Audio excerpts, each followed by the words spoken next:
oportunidade recebendo esse super parceiro externo do ecossistema de inovação, que é o Michel. Michel dispensa já comentários, né? Além da Eco Social, que é uma empresa de consultoria situada em Vitória, que ele logo mais vai se apresentar.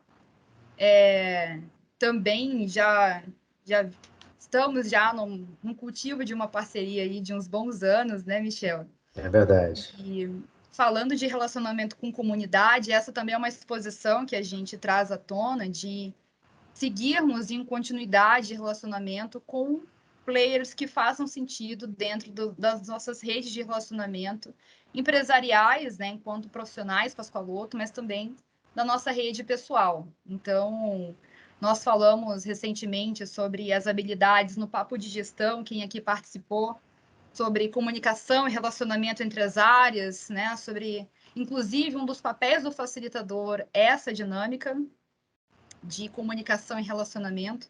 Então, esse estreitamento com o ecossistema é o que a gente quer também compartilhar com vocês a partir do Multiplica Talks, que é um evento que objetiva também trazer profissionais de mercado para compartilhar aqui com a gente experiências, vivências, práticas, para complementar ainda mais o nosso ponto de vista e enriquecer ainda mais a nossa bagagem profissional. Então, dado toda essa introdução, gostaria de convidar aqui ao nosso palco virtual Michel para se apresentar e também compartilhar aqui, durante esse período, como vai funcionar, né, a nossa dinâmica aqui. O Michel vai trazer um conteúdo expositivo. Ao final, nós teremos ali um momento de perguntas e respostas. Para nossa interação, né, esse vai ser mais um momento super rico desse encontro aqui de hoje. Esse encontro será gravado, também é importante salientar, e o que vai ser apresentado pelo Michel, fiquem tranquilos que será possível rever esse conteúdo, pois ele será publicado no nosso YouTube, no YouTube do Labs. Então, é isso, recados dados. Ao final, teremos o sorteio também, a partir de perguntinhas, 2 perguntinhas que faremos ali, ao final sobre o conteúdo que o Michel vai ministrar. Então, pay attention, galera. Tomem muita atenção aqui, que ao final faremos 2 perguntinhas relacionadas ao conteúdo exposto. E dessas perguntinhas, quem responder ali primeiro numa resposta coerente no chat, né, que tenha, de fato, resolução a pergunta, a questão traga à tona, né, que foi à tona, a gente vai, então, presentear com o ingresso para o Startup Weekend, que é um dos principais eventos de inovação no Brasil e no mundo. É um evento de 54 horas, que acontece no final de semana, e o objetivo é sair de uma ideia a chegar a uma solução. Então, mais uma oportunidade do Labs para a gente ter mais uma oportunidade em um evento de inovação, agora com pessoas externas, né? É isso. Michel, a palavra está super contigo. Obrigada pela presença aqui hoje. Ah, maravilha. Eu é que agradeço, Bárbara. Eu não posso deixar de registrar, pessoal, bom dia a todos. Super honra, assim, estar aqui. Se tem uma coisa que eu gosto muito de fazer na minha vida, é compartilhar conhecimento, é compartilhar experiência, por uma razão muito simples, né? Quando a gente, nesse caso, divide conhecimento, a gente acaba multiplicando, né, aprendizados e etc. Então, é uma coisa que eu gosto de fazer muito. E eu não podia deixar de registrar o início aí do nosso contato, né, eu com a Bárbara, né, a Bárbara foi minha aluna na universidade e, assim, se tem uma coisa também que me deixa muito feliz nesse lugar de professor, é quando a gente vê o aluno despontando aí e voando como a Bárbara vem fazendo um trabalho super bacana que eu admiro muito, e a gente acabou cultivando um relacionamento aí extra classe, né, pós-universidade, tanto pessoal quanto profissional. Então, para mim é um prazer poder atender essa demanda e assim, mais ainda, poder estar aqui com vocês, multiplicadores aí da Pascoaloto, realmente uma honra. Então, olha só, vamos lá, porque a gente tem bastante conversa aqui pela frente. Bom, meu nome é Michel Vasconcelos, eu tenho formação na área de administração, marketing e antropologia do consumo. A minha história profissional ela foi sempre pautada por dois olhares, assim, eu acho importante dizer isso de início, porque isso acaba, digamos, determinando a minha forma de ler a realidade. Eu sempre tive um pé na academia e um pé no mercado. Então, desde os anos 2000, que eu estou dentro de sala de aula, dando aula em graduação, pós-graduação, sobre marketing, comportamento do consumidor, pesquisa de mercado, e agora, mais recentemente, design de serviços. E esse olhar me permitiu investir sempre numa construção aí de uso de multimetodologias para compreender a realidade a partir, sobretudo, do consumo.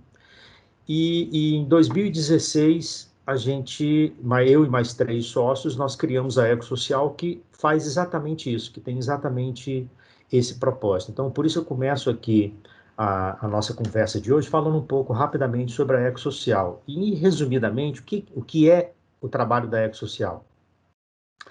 A gente se coloca como uma empresa de inteligência que conecta marcas e pessoas através do diálogo e da escuta ativa. Basicamente é isso. Então, essa conexão de marcas e pessoas através do diálogo e da escuta ativa, ela obviamente exige muito trabalho de pesquisa. E essa é a nossa expertise. A gente mergulha nos ecossistemas sociais e de mercado para trazer elementos direcionadores para as estratégias das marcas. E aqui já tem uma questão importante, conceitual, que é assim, o próprio nome da empresa, né? Ecossocial. A gente se inspirou, né, nesse conceito de ecossistema da ecologia, que quer dizer o quê? Quer dizer um espaço onde você tem um conjunto de atores e um conjunto de fatores interferindo nas relações de interdependência desses atores.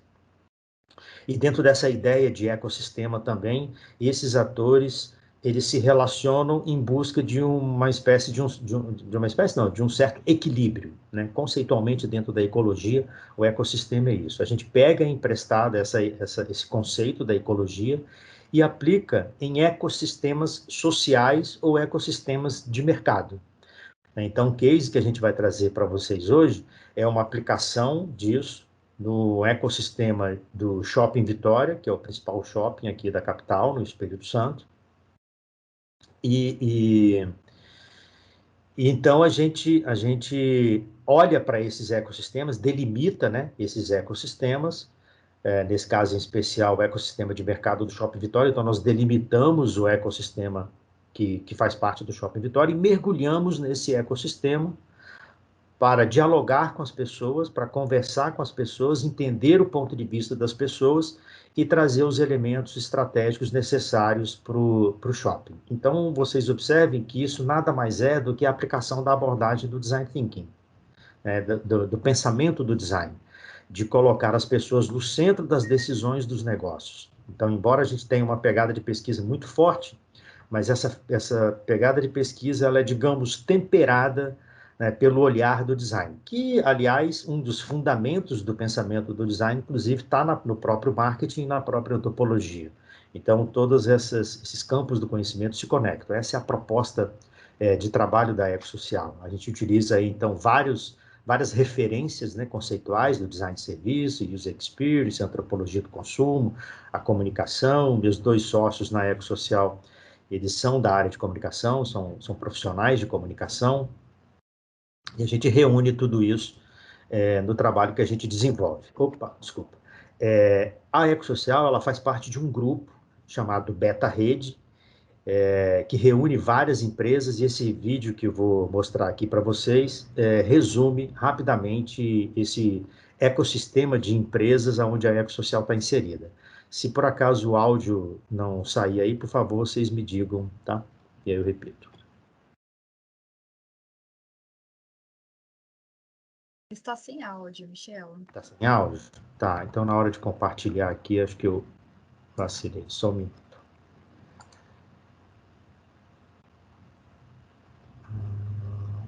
Para a apresentação.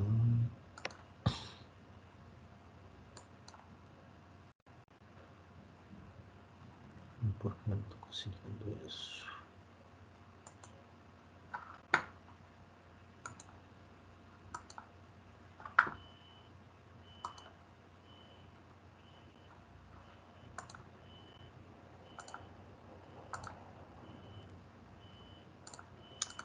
Poxa, então, aqui, incluir áudio no sistema. Acho que agora vai, hein?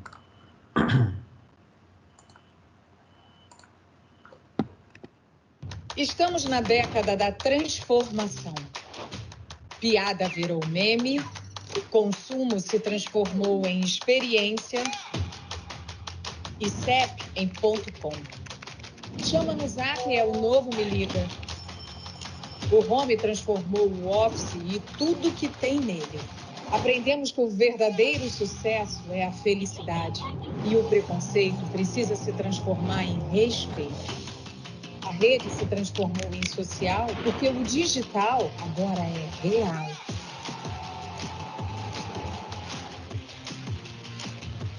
A transformação não vai parar. E é ela que move a Beta Rede e suas empresas para mudar a realidade e os resultados de marcas, instituições, comportamentos e lugares. Beta Rede, comunicação que transforma. Então, é dentro desse ecossistema de empresas da área de comunicação que a Ecosocial está inserida e desenvolve os seus projetos. E aqui, hoje, a gente selecionou um case para a gente dar mais detalhes a respeito disso, que é um case, como eu falei, que a gente realizou para o Shopping Vitória. Mas a gente tem outras histórias para contar, se a gente tiver tempo aqui, a gente pode explorar. Foi o case, assim, foi o case que a gente entendeu que mais, digamos, se aproximaria dessa proposta, desse encontro do Multitalks, não é isso? Por se tratar de varejo, e assim, a gente não fez ainda nenhum projeto nesse segmento específico que vocês atuam, mas eu creio que ele é bastante ilustrativo para que a gente perceba assim, as possibilidades de aplicação do pensamento do design. E aqui eu acho que vale um registro, que é o seguinte: por definição, o pensamento do design ele é flexível o suficiente para você lidar com qualquer problema de natureza humana.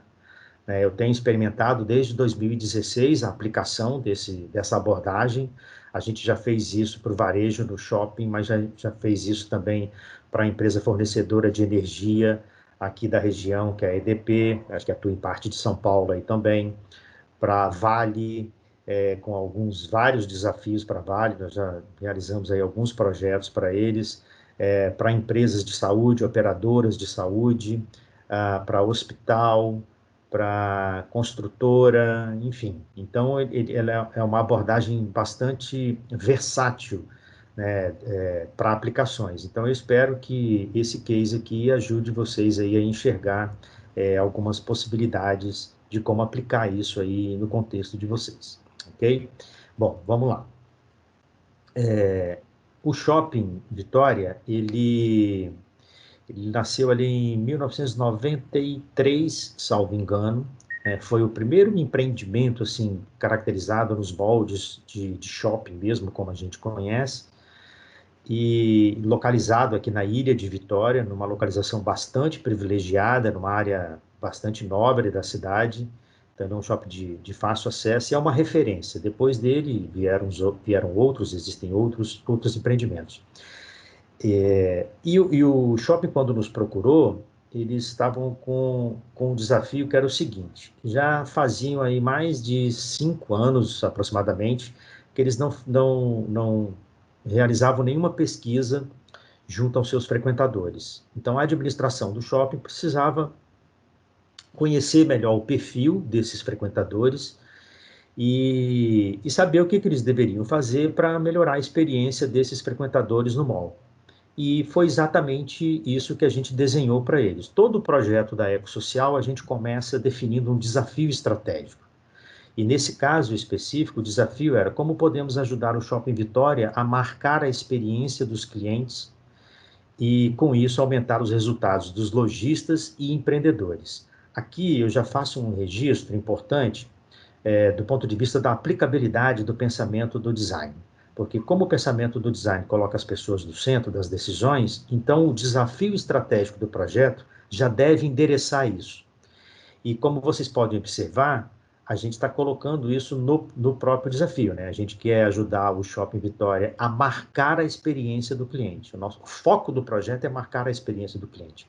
A consequência disso é aumentar os resultados dos lojistas e dos empreendedores.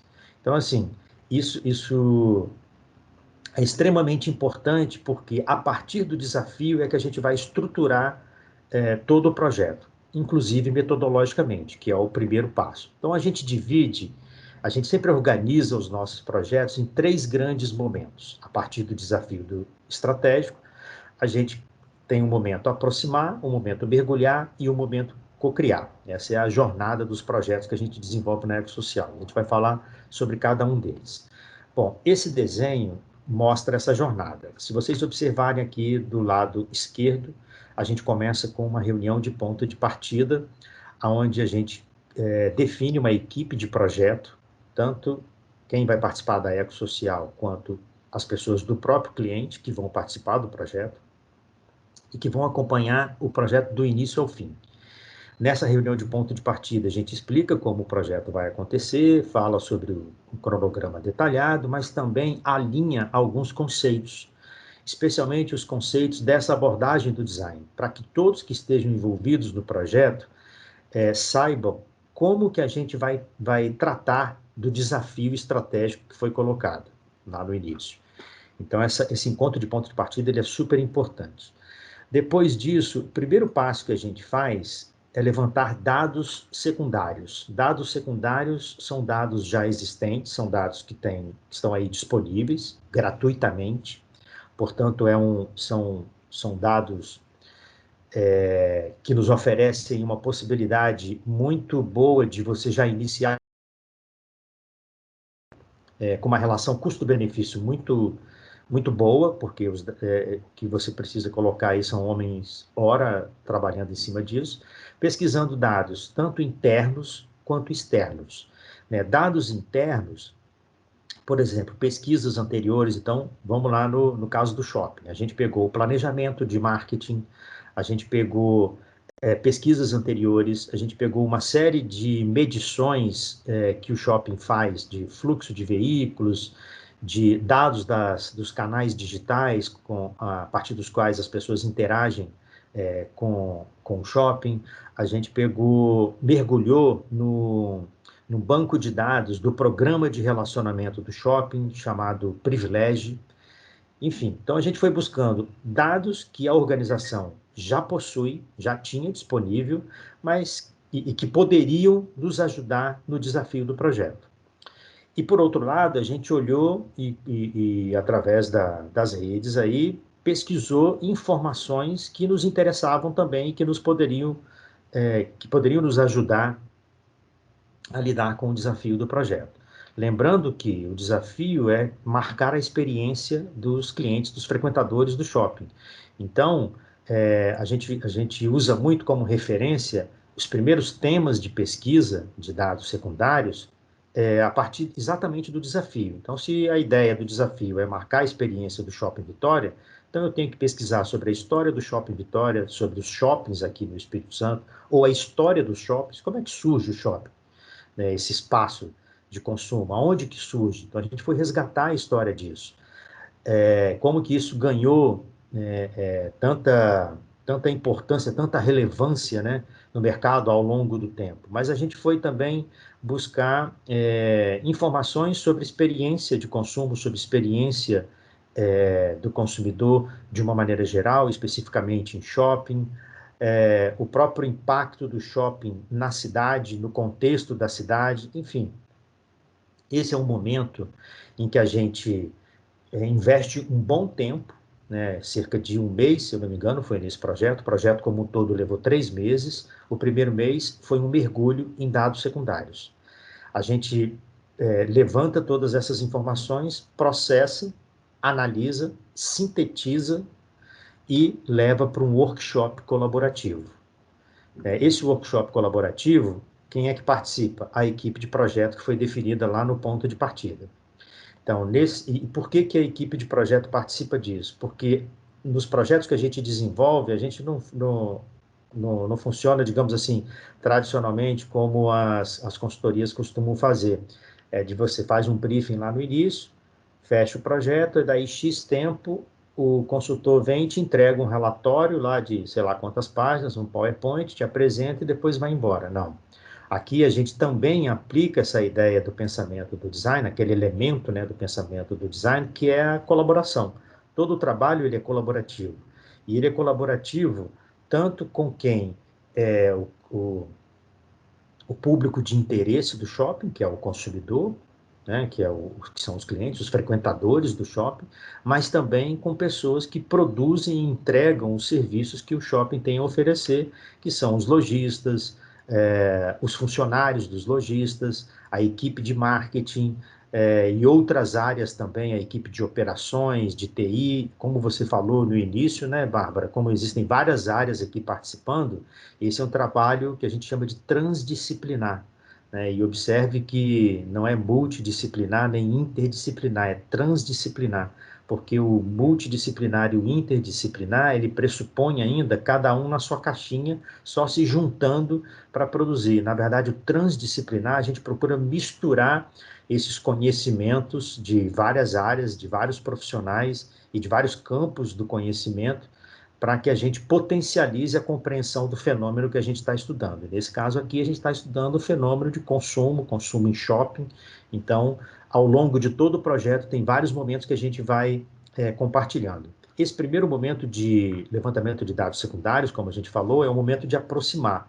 Então, o que ele nos entrega? Ele nos entrega uma visão mais panorâmica, uma visão mais de longe e de fora, né? Durante um mês, a gente não frequentou o shopping, propositalmente. A gente mergulhou nos dados secundários para compreender, então, o que já tem de conhecimento e aproveitar isso, né? Que já tem de conhecimento. Tem muita coisa disponível aí.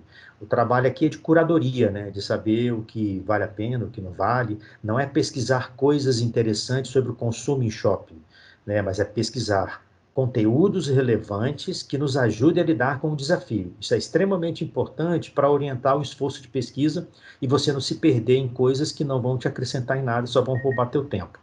Bom, nesse workshop colaborativo, então, a gente compartilha esses achados, esses aprendizados, de uma maneira sempre muito visual, né? Aquela ideia do design, do pensamento visual, né? Então, as informações a gente organiza, sintetiza e coloca na parede. Eu vou mostrar algumas peças que a gente utiliza para isso, alguns formatos, né, que a gente utiliza para esse compartilhamento. Isso ajuda também a colocar todo mundo na mesma página e ir construindo ao longo do projeto esse conhecimento coletivamente. E ajuda também a gente já mapear e identificar outros temas que a gente precisa, quais os temas, na verdade, que a gente precisa se aprofundar, quais atores são relevantes que a gente não pode deixar de escutar, e etc, etc. Então, esse primeiro momento é aquele primeiro momento que a gente chama de aproximar. Feito isso, a gente começa um segundo momento, que é o momento mergulhar. Então, aqui a gente utilizou, no momento mergulhar, duas técnicas, na verdade, três técnicas de pesquisa, que a gente chama de descoberta orientada, a entrevista em profundidade e a pesquisa quantitativa. A descoberta orientada é o seguinte, a gente selecionou alguns usuários do shopping, alguns frequentadores do shopping, que tem critérios técnicos para essa seleção. A gente não utiliza o conceito de persona, a gente utiliza o conceito de usuário extremo. Por quê? Porque persona é uma invenção, é uma pessoa que não existe. A equipe cria lá aquele personagem baseado em dados, né, de pesquisa e tudo, mas uma caracterização de um personagem, como o próprio nome, o termo sugere. E por que a gente entende que não é a melhor maneira de fazer? Porque é uma pessoa inventada. A gente prefere trabalhar com pessoas reais. Então, daí a gente usa a ideia dos usuários extremos. Os usuários extremos são pessoas que têm características de perfil, de hábitos e comportamento de consumo que, como o nome também está sugerindo, são extremos, são muito diferenciados digamos assim, da maioria dos frequentadores. E isso em relação a vários aspectos, como eu falei. Mas por que olhar para esses usuários extremos? Porque essas pessoas têm muito mais histórias ricas para nos contar sobre a experiência deles na relação com o shopping. Então eu consigo, com poucas pessoas, e eu digo poucas mesmo, a gente ouve aí 8, 10 pessoas, dependendo da situação, no máximo 15 pessoas, são conversas de natureza qualitativa, muito criteriosamente selecionadas, de tal maneira que a gente consiga conversar com tipos de usuários, tipos de frequentadores do shopping. E a partir dessas conversas, a gente consegue bastante elementos que vão nos ajudar na inspiração para criar soluções para a maioria dos frequentadores. A gente ouve os usuários extremos não para projetar soluções para eles, mas para se inspirar na experiência deles, que é muito rica, e projetar soluções para a maioria dos frequentadores. E a nossa interação com esses usuários, então, começa com a descoberta orientada. A descoberta orientada, a gente marcou com vários tipos desses usuários extremos uma visita ao shopping como ele faria numa situação normal. Então, por exemplo, a gente conversou com a pessoa e ela falou assim, depois que eu saio da escola, eu vou para o shopping. Eu costumo ir para o shopping depois que eu saio da escola. Legal, então a gente marcou com a pessoa um dia que ela estava programada para ir ao shopping, marcamos na escola, de onde ela ia sair, e fizemos o percurso como ela normalmente faria, junto com ela até o shopping, entramos no shopping, percorremos o shopping, de acordo com o que normalmente ela faria num dia comum de ida ao shopping. Nesse caso até foi muito curioso que a pessoa que a gente acompanhou, ela saiu da escola e o primeiro lugar que ela entrou no shopping foi no banheiro, para se trocar de roupa e depois dar o rolê, né, andar aleatoriamente, que era um jovem, né, andar aleatoriamente, como eles nos disseram. Então, essa descoberta orientada, ao longo desse percurso, a gente vai conversando com a pessoa e explorando os temas que a gente quer explorar, e mais do que isso, entendendo quem é aquele sujeito, tentando compreender como é essa experiência e a relação dele com o shopping. Isso traz uma riqueza muito grande de informação. Além disso, além da descoberta orientada, a gente também faz as entrevistas em profundidade. As entrevistas em profundidade são encontros marcados também com os usuários extremos, em local e horário mais conveniente para eles. A maioria das entrevistas foi dentro do próprio shopping, o que facilitou bastante. E é uma conversa aí de aproximadamente uma hora e meia, né, que a gente tenta entender, dada aí a característica dessa metodologia, os porquês, né, tentar em profundidade alcançar ali ou acessar crenças, valores, sentimentos, percepções, expectativas dessas pessoas na relação com o shopping. Essas três técnicas de pesquisa, o levantamento de dados secundários, a descoberta orientada e a entrevista em profundidade, nos dá um belo repertório que nos permite desenhar uma pesquisa quantitativa para dimensionar os aspectos mais significativos que apareceram nessas conversas anteriores. Isso é bastante interessante também, porque assim, a gente tem que ter um cuidado quando está fazendo essa escuta, de não ir para essas conversas apenas com a nossa pauta, com as nossas questões, com as questões que são de nosso interesse. Na verdade, a gente vai para essas conversas respeitando muito a pauta das próprias pessoas com as quais a gente vai conversar. É claro que o tema da conversa gira em torno do consumo e do shopping, nesse caso aqui, desse projeto, mas a gente procura conhecer bem a história daquele sujeito, conhecer a história da relação dele com o shopping, né, nesse caso, e a partir do momento em que ele começa a contar essas histórias, a gente vai explorando nesta conversa os temas que nos interessam. Né? Isso, do ponto de vista metodológico, faz uma diferença grande, porque nas pesquisas, digamos, tradicionais, né, costuma-se você fazer uma bateria de perguntas e ir lá fazer quase que um inquérito com as pessoas para saber aquilo que te interessa. E não necessariamente aquelas questões que te interessam são as questões de interesse de quem você está conversando. Então, é importante abrir esse espaço para que as pessoas tragam espontaneamente a relação dela, os hábitos dela, as percepções e etc. para essa conversa. Bom, isso nos ajuda, inclusive, então, a construir uma pesquisa quantitativa para dimensionar aqueles principais aspectos que a gente identificou naquelas conversas anteriores. Isso faz também uma diferença muito grande. Então, a gente, no primeiro momento, descobre qualitativamente o que é relevante, quais são os temas, quais são os termos, né, inclusive o significado dos termos, e depois a gente consegue desenhar uma pesquisa quantitativa para dimensionar o quão relevante, do ponto de vista estatístico, são aqueles aspectos que a gente identificou na etapa mais qualitativa. A gente processa todo esse material e entrega um painel BI com os resultados da pesquisa, que é uma ferramenta super potente que nos permite cruzar as informações e explorar novas possibilidades de acordo com os interesses de quem vai utilizar essa informação, aí já pensando internamente nos gestores que vão utilizar essa informação. De novo aqui, a gente faz um workshop colaborativo para compartilhar todo esse conteúdo. Nesse workshop colaborativo, o que a gente fez, na verdade, até esse workshop colaborativo com todas essas pesquisas? A gente desenhou a jornada atual dos frequentadores do shopping. Então, se o desafio estratégico do projeto era marcar a experiência desses frequentadores, então a primeira coisa que eu preciso mapear é como ela acontece hoje. Aonde estão os altos e baixos dessa jornada? Quais são os principais momentos? Né, antes do sujeito ir ao shopping, durante a permanência lá e depois que ele sai do shopping. Né, esses são os 3 grandes momentos. Dentro de cada grande momento desse, a gente identificou os micromomentos e para cada micromomento a gente mapeou qual era o objetivo do frequentador do shopping naquele micromomento, quais barreiras ele encontrava nessa experiência e quais as oportunidades de melhoria e o sentimento dele em cada micromomento desse. Então, tem caráter diagnóstico mesmo. Mas aí, com isso, a gente conseguiu mapear essa jornada, dimensionar isso e compartilhamos aqui nesse workshop colaborativo mais um encontro aí para colocar todo mundo na mesma página.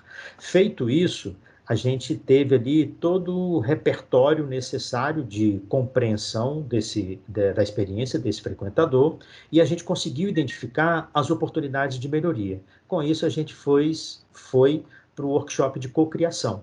Nós fizemos 2 workshops de cocriação, um com os frequentadores, de uma maneira geral, e o outro com os consumidores que faziam parte do programa de relacionamento, né, o Privilégio. Foram 2 cocriações específicas. Processamos todo esse material, desenhamos uma nova jornada, né, a equipe de projeto fez uma proposta de uma nova jornada, e nós fizemos uma curadoria de todas as ideias que foram criadas, tanto no workshop de cocriação geral, vamos dizer assim, e quanto no do Privilégio. E essa curadoria ela é interessante porque, assim, a gente faz uma provocação para que as pessoas, nesse caso aqui, pensassem no shopping dos sonhos. Como seria o shopping dos sonhos? E provocamos, né, e utilizamos técnicas aí de cocriação para que eles nos dessem ideias a respeito disso. Então, a gente faz 2 coisas com isso. Primeiro, faz uma curadoria. Essa curadoria é para selecionar aquelas ideias que foram compartilhadas por eles, que estavam claras, que a gente conseguia entender perfeitamente que ideia que estava sendo sugerida e tal. É uma limpa, vamos dizer assim. Organiza esse material, categoriza, enfim, da forma como que fique melhor, digamos assim, para o uso de quem depois vai aplicar essas ideias. Esse é um trabalho, né, que a gente chama de curadoria, mas também a gente faz um exercício de análise super precioso assim, nos nossos projetos, que é pensar o que tem por trás dessas ideias, né? O que tem por trás das sugestões que as pessoas fazem, o que elas estão querendo dizer que não foi falado, mas que está dito a partir das ideias que eles trazem. Então, é um exercício analítico que exige bastante da equipe, mas, ao mesmo tempo, é bastante rico, porque ele vai nos dar os elementos da proposta de valor. É algo mais ou menos assim. Se eu tivesse que acionar alguns poucos pontos, se eu tivesse que contemplar alguns poucos aspectos, alguns poucos pontos nas minhas ações para melhorar a experiência desses frequentadores, quais seriam esses pontos que tocaria nas pessoas, que faria uma conexão forte entre as pessoas e a marca, né? Quais são esses elementos que a marca deve contemplar em todas as suas ações, sejam ações, eventos, comunicação, mix de loja, e etc. Quais são esses elementos que vai criar conexão com as pessoas? Lembra, o nosso propósito na Ecosocial é conectar marcas e pessoas através do diálogo e da escutativa. Então, a gente faz todo o esforço de entendimento, de compreensão, traz as pessoas para colaborar junto com a gente, para construir essas soluções, mas analisa o que tem por trás dessas soluções e chega no que a gente chama de princípios estratégicos, que basicamente são os elementos para a proposta de valor. Então, ao final, a gente entregou o desenho de uma nova jornada, um conjunto de ideias que passaram pelo crivo, de uma curadoria, e também os princípios estratégicos para orientar as ações de planejamento do shopping.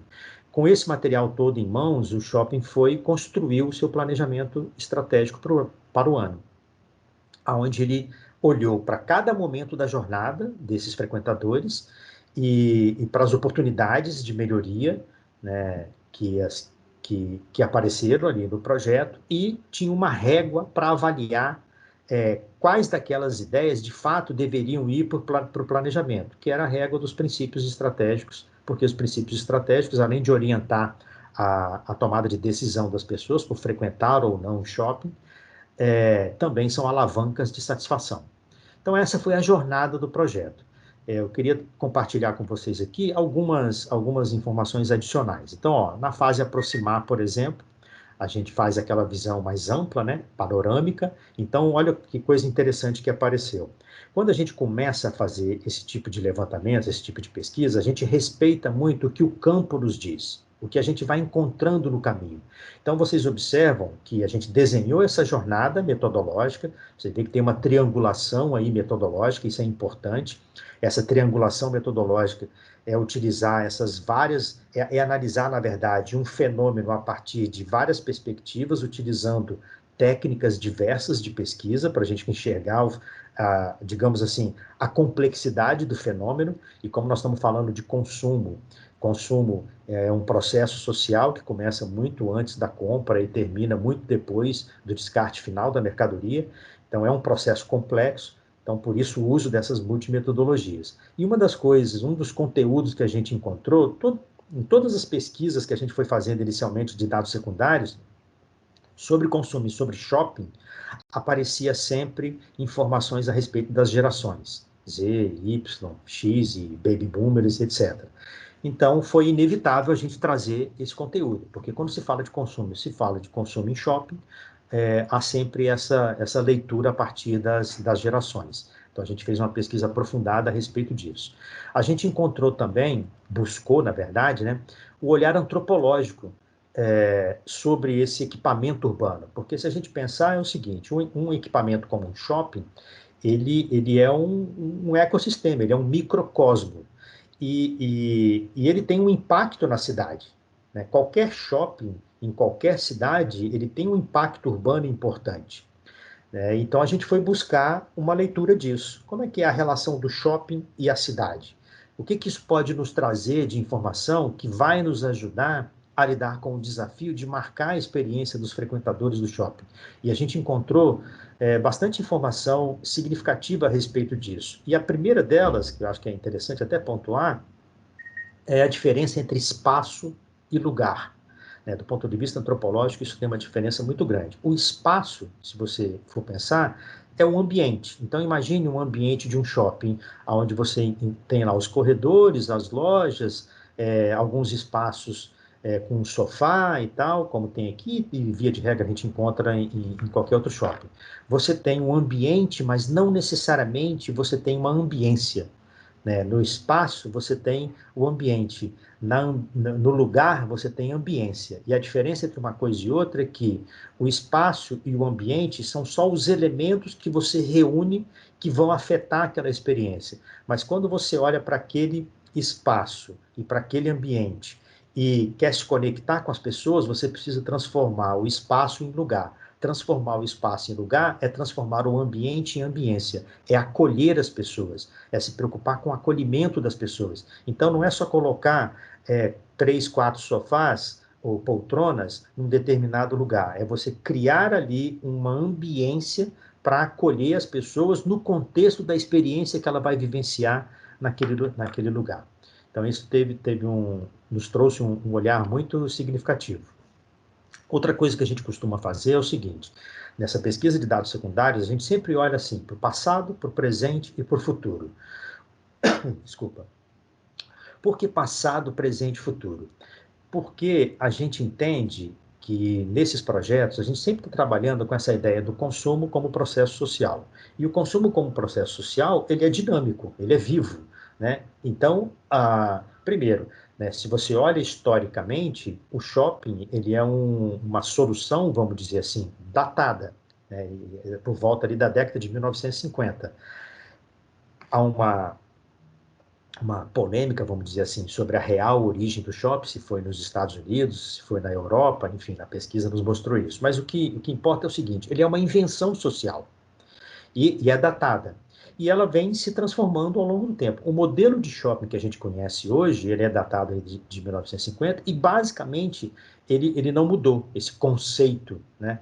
Mas a gente busca esse resgate para entender o fluxo da dinâmica social, o fluxo das transformações sociais, porque esse fluxo de transformações, eles apontam muito como que as pessoas vão consumir. Na verdade, o consumo está misturado com essas transformações. Então, a gente olha para o passado, como era consumir em shopping no passado, como é hoje e quais são as tendências e referências do futuro.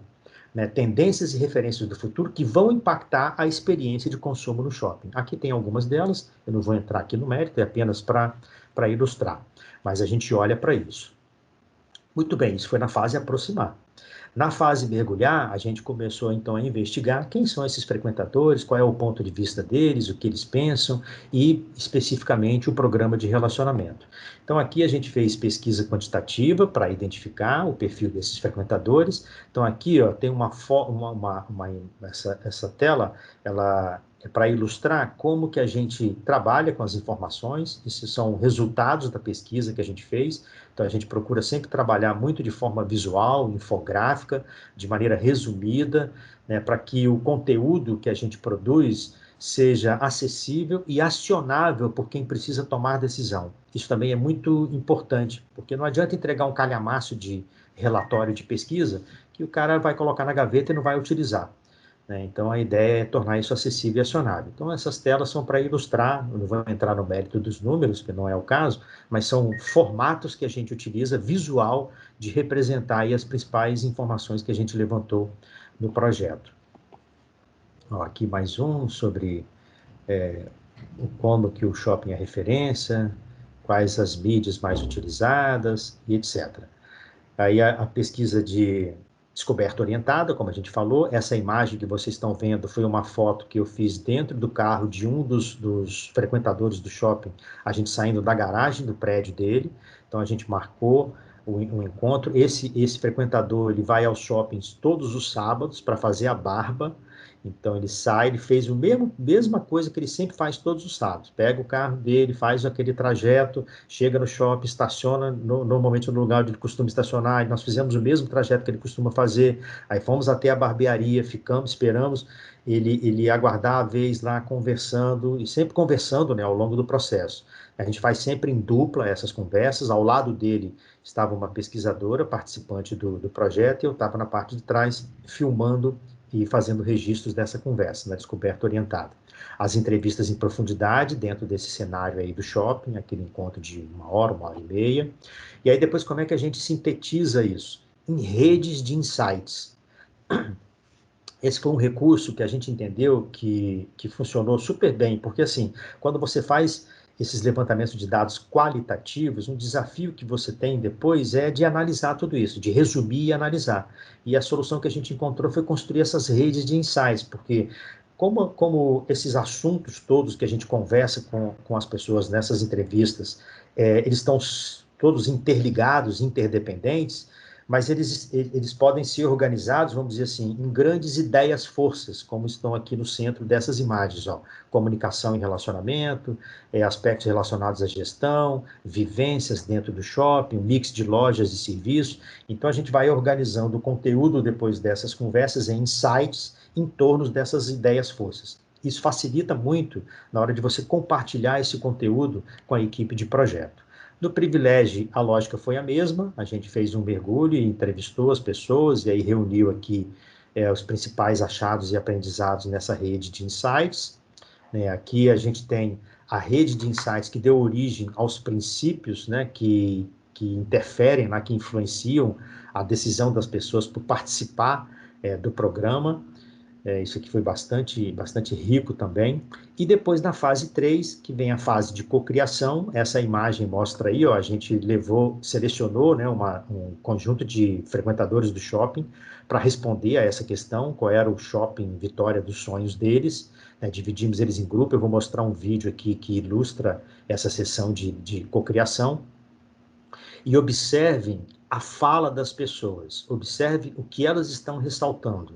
A gente abordou essas pessoas durante lá o workshop para capturar aí o testemunhal deles, né, de estar vivenciando essa experiência, e observe o que eles estão falando.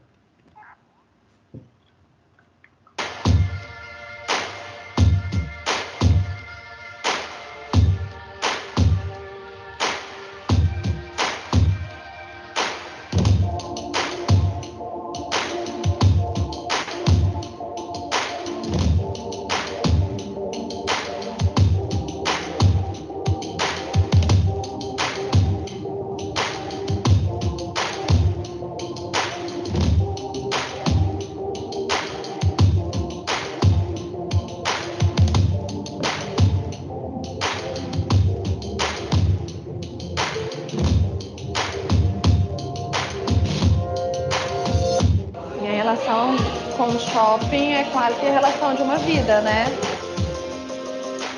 Sempre vou no shopping com meus amigos, porque lá sempre tem uma coisa pra fazer. Aí, como se fosse um ponto de encontro, é minha segunda casa lá. Desde criança, eu meio que tenho uma relação afetiva com o shopping. Sempre minha família sempre apresentou o shopping Vitória, desde a época que tinha Fariz e tal.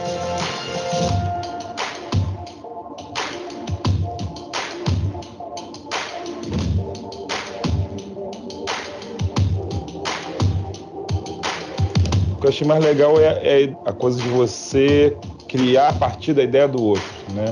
A abertura de você propor uma ideia e a gente vê o quanto essa ideia é comum e às vezes juntar, e às vezes na explanação da ideia alguém falar e a ideia vira uma outra coisa. Foi muito interessante, que foi de ouvir as pessoas, que foi de ouvir realmente os usuários. A gente compõe o shopping também, então tipo, é meio que dar a voz para quem faz parte do shopping, porque a gente sempre vai, a gente sempre foi.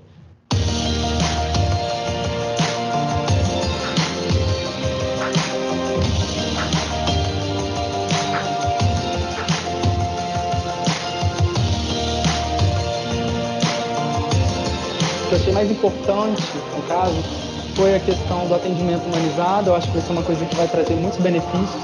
Então, as ideias ligadas a um jardim de inverno, que tivesse algum lugar ao ar livre. Foi uma ideia que a senhora que estava na minha mesa deu, foi de abrir um espaço para fazer um teatro dentro do Shopping Vitória.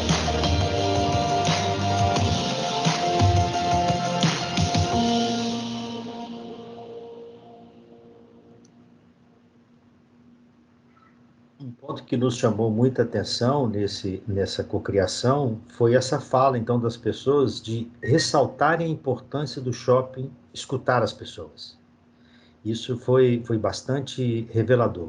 Aqui tem mais um infográfico aqui ilustrando como que a gente sintetiza as informações e apresenta. Então, vocês imaginem, por exemplo, essa rede de insights pregada na parede, num tamanho gigante, assim, de tal maneira que dê leitura, né, dessas informações. É a forma que a gente costuma utilizar para compartilhar os achados, os aprendizados desse processo todo de pesquisa.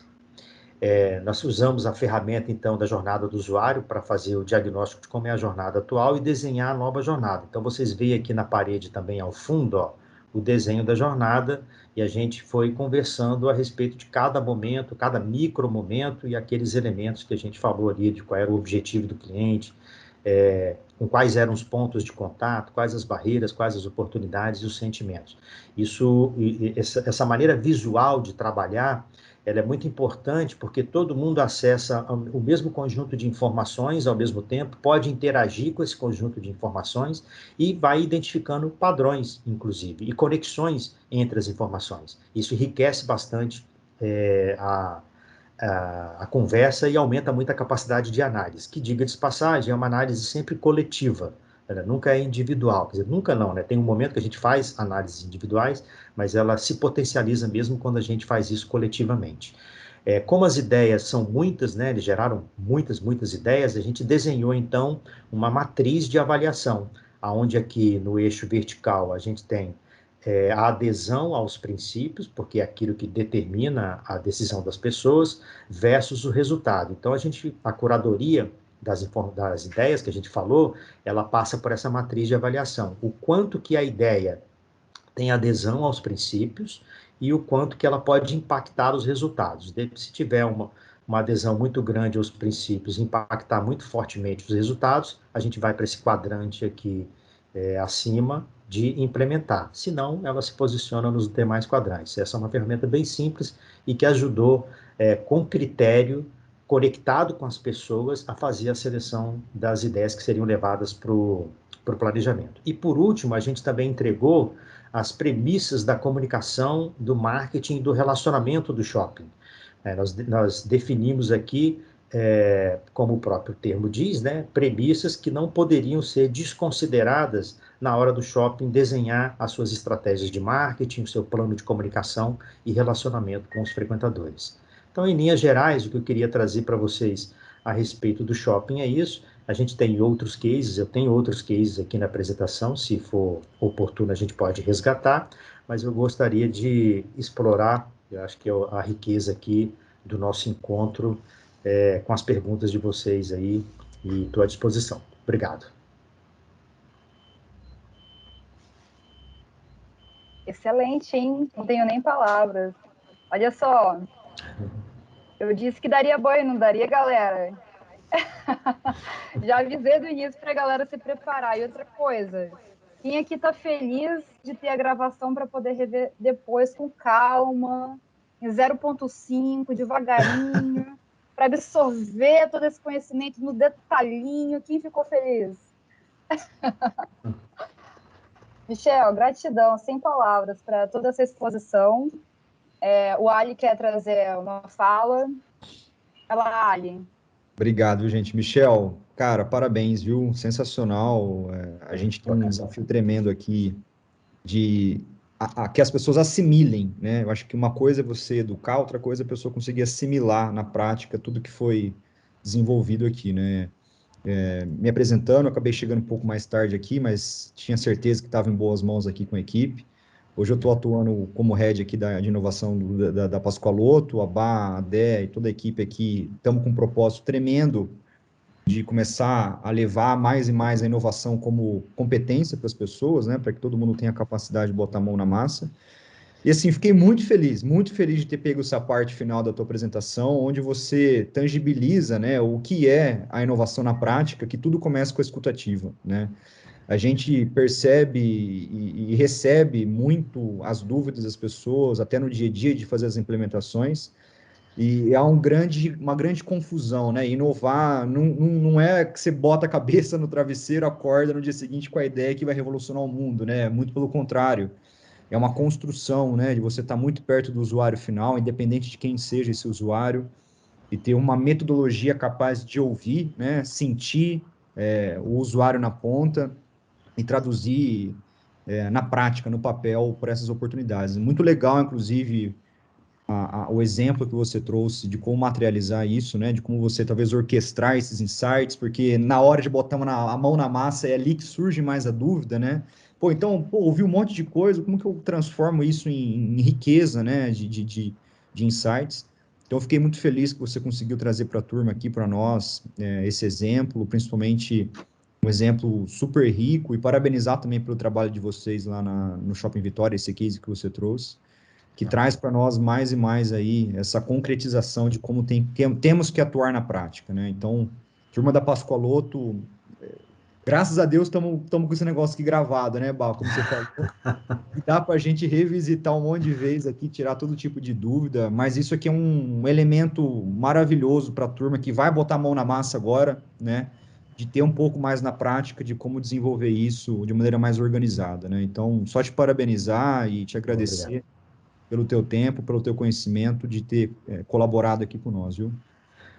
Legal. Eu posso fazer 2 comentários a partir do que você diz, que eu acho que são super relevantes, assim. Meu contato com o design foi, digamos assim, acidental, por assim dizer. Eu estava tomando café com uma amiga na casa da minha mãe, e ela, na época, trabalhava no RH da Petrobras, e ela sabe que eu gosto muito de estudar, ler e tal, e ela falou assim, tem um livro para te indicar, do Tim Brown, Design Thinking. Aí eu falei assim, legal. E ela falou um pouco sobre o livro, opa, peraí, isso me interessa. Então foi a minha primeira leitura, depois eu não parei nunca mais de estudar a respeito disso, e fiz um curso lá em 2015, uma imersão no design de serviço, e aí eu me lembro que no final do curso eu cheguei para o instrutor e perguntei assim, cara, por onde que eu começo? Como é que eu coloco esse negócio em prática? Que eu estava tão entusiasmado por aplicar isso. Aí ele falou assim, olha só, não tem mistério, cara, vai lá e faz. Faz o primeiro, melhora no segundo e vai fazendo. E olha, juro para vocês, foi exatamente o que aconteceu. Nós fizemos o primeiro projeto, e do segundo e o terceiro, e fomos aprendendo, e modelando e experimentando. E aí, assim, eu acho que tem esse elemento, e tem um outro também, que é o seguinte: nós não estamos falando de ferramenta, de metodologia, de técnica, de procedimentos. Nós estamos falando disso aqui, ó. Eu sou da geração X, né? Então já tenho uma estrada aí. Para mim é um desafio pessoal gigantesco me conectar com essas novas linguagens, com esses novos termos, com esses novos conceitos. Então acho que tem como importância também a abertura da gente para o novo, né? De realmente atuar como uma esponjinha, assim, né? Tudo é relevante. Eu me lembro muito claramente quando eu entrei no curso de design de serviço, assim, inclusive relatei isso. Falei assim, olha, eu estou aqui para aprender, eu quero aprender tudo, eu estou entrando como se eu não soubesse absolutamente nada, por mais experiência profissional que eu tivesse com pesquisa e etc, etc. E foi uma postura que me ajudou bastante. E ainda confesso para vocês, eu trabalho com isso, aplicando mesmo desde 2015, e todo projeto é um aprendizado. E o esforço ele tem que ser permanente para internalizar esse modelo mental. Legal demais. Obrigado aí pela complementação, e a gente assina embaixo, né? A gente que vive isso no dia a dia aqui, nos projetos. A Débora, principalmente, que tem ficado à frente das acelerações, cada tema é um tema, cada desafio é um desafio, não tem receita de bolo, né? Perfeito. Tem que estar muito vinculado mesmo com o propósito, e o processo de descoberta, ele vai acontecendo, né? Ele vai se aprimorando. Então, legal demais, Michel. Obrigado mais uma vez aí, viu? Oh, bacana. E a turma aí, o que eles querem saber? Vamos lá, a gente pode ajudar mais. Show de bola. A gente pode abrir aqui o espaço para perguntas e respostas. Então, comunidade, fiquem à vontade aqui para abrir os microfones, as câmeras, trazerem as suas perguntas. Quem não está fritando e conseguir fazer alguma pergunta aqui, né? Porque tem pessoas que talvez vão fazer daqui a pouco para você, Michel, ainda está assimilando. Tá bom. Eu vou aproveitar também o ensejo, enquanto a turma vai abrindo o mic aqui e a câmera, para anunciar que a gente vai, até o final, compartilhar ali as 2 perguntinhas para sortear os 2 ingressos do Startup Weekend. Então, fazendo o gancho com essa perspectiva de pensamento de design, né, como o design pensa, a importância do escuta ativa, de entender o desafio na profundidade para, então, buscar soluções, queria já lançar a primeira. Posso? Vamos lá, então, turma.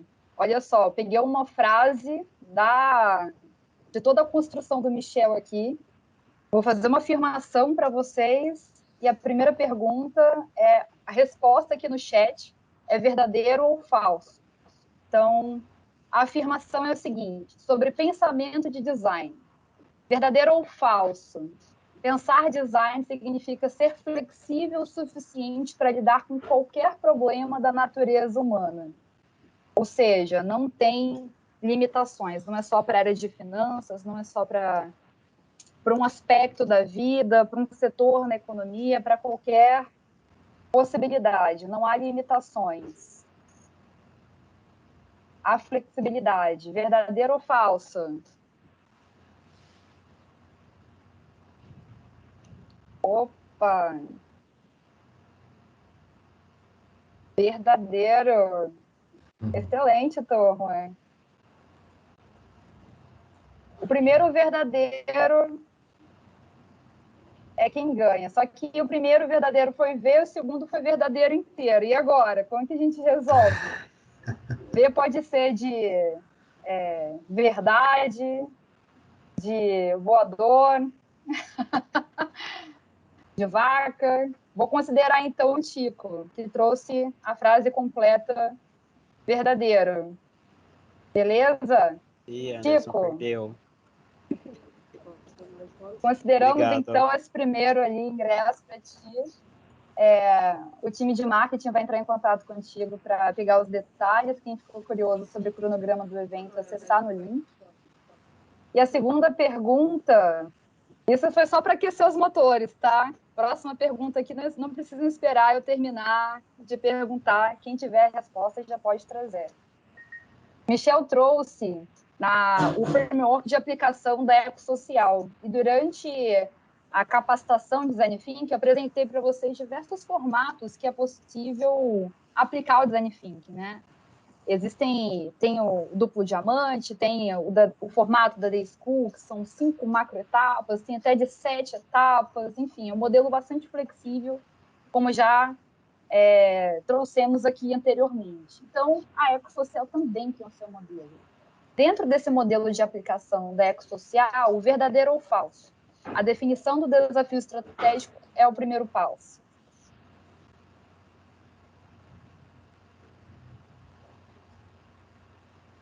Vou repetir. Dentro do modelo de aplicação de design thinking da Ecosocial, todo o framework que o Michel acabou de apresentar, a definição do desafio estratégico é o primeiro passo. Verdadeiro ou falso? A partir do Marcelo já é a resposta, hein? E aí, turma? Anderson já respondeu, verdadeiro? Alguém dá mais?